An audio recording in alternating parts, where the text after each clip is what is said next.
This video was created by VinylicPuma of VinylicPumaGaming.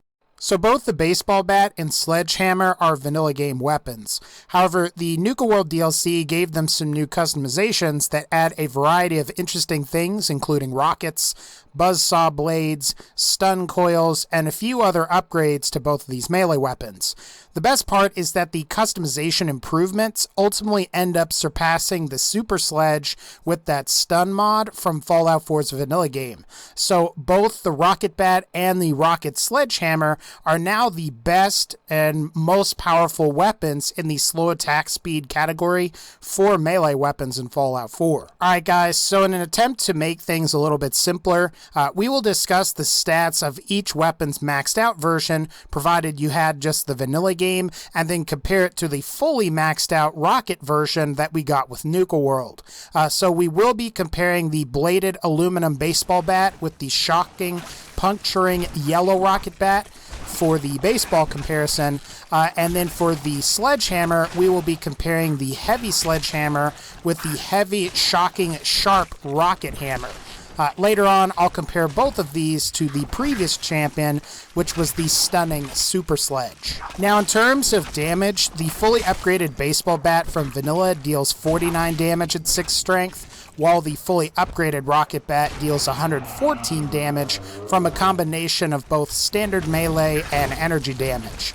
The fully upgraded Sledgehammer from Vanilla dealt 64 damage with 6 strength, while the fully upgraded Rocket Sledgehammer deals 125 damage from a combination of both standard melee and energy damage. And for the sake of comparison, the fully upgraded Super Sledge deals 89 damage from a combination of both standard melee and energy damage. What's crazy about this is that both weapons get a 100% boost to their damage with these new upgrades. However, the best part is that the fully upgraded Rocket Bats and Sledgehammers also have a bunch of new abilities as well.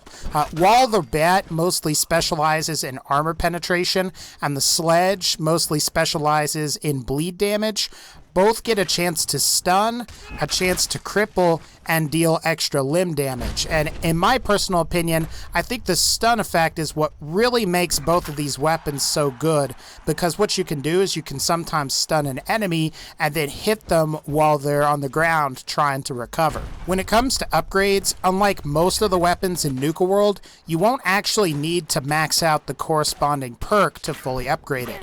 However, you will need to have the Blacksmith perk maxed out at level 3 and the Science perk maxed out at level 4 in order to have access to all of the different modifications for both. I could see this being a problem for some players, especially if you've put most of your effort into like maxing endurance or luck-based perks. Now, at the same time, the Science perk level 4 is really useful, so maybe your character already has it, especially if you do a lot of settlement building and some other stuff. Like many of the other slow attack speed melee weapons in Fallout 4, the damage per pound ratios here are terrible. Adding rocket customizations to these weapons makes them much heavier than they otherwise would be. Now, a stock baseball bat weighs about 3 pounds, while the Rocket Bat I am using in this video weighs 12.4 pounds, which is over 4 times the weight.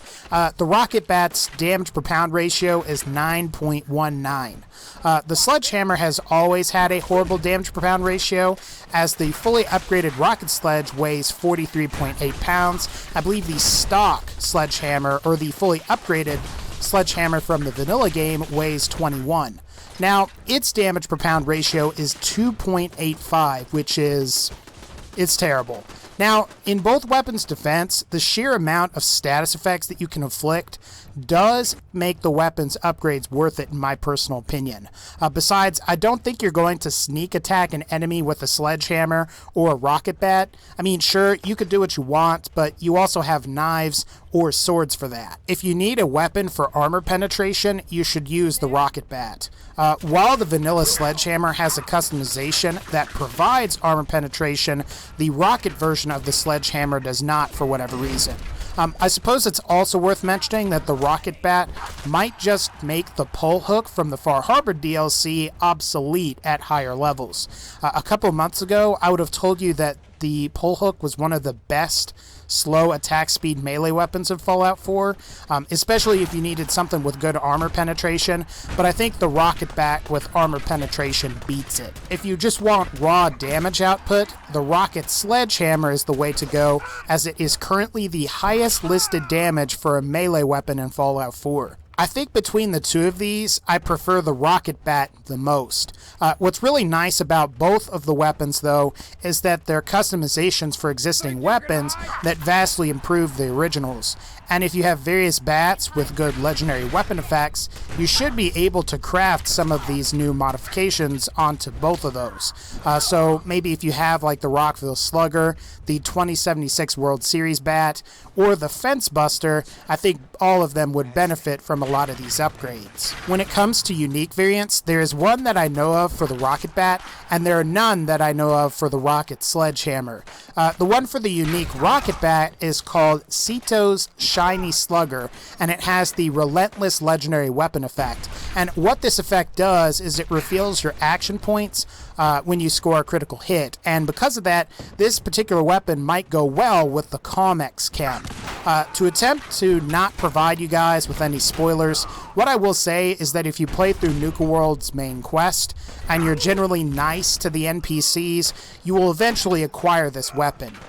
If you find any more, let everybody know in the comments, whether that's for the Rocket Bat or the Rocket Sledge Hammer. Now, when it comes to these weapons' general location, what I will say is that you'll be able to occasionally get these to appear in game.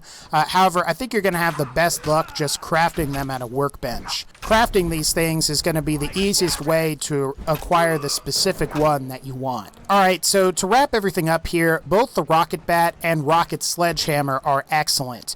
As for my personal preference, I prefer the Bat, since you can modify it to include armor penetration, and I also think there are more legendary or unique bats in the game, and you're going to have a much better experience converting one of those over to the Rocket Bat than trying to randomly find a legendary sledgehammer and then try to convert that. I haven't tried this myself, but I think this mod or this customization for the Rocket Bat would go really well on the Fence Buster from the Far Harbor DLC, as that particular baseball bat has the ability to negate damage resistance, so maybe it would also go well with armor penetration. Ultimately, guys, whichever one you decide to use, I don't really think you can go wrong with either. Anyway, guys, that's going to pretty much wrap up this particular video. Normally, I would have done a video on each of these separately, but ultimately I felt that since they were so similar, I would just include them together in one video. So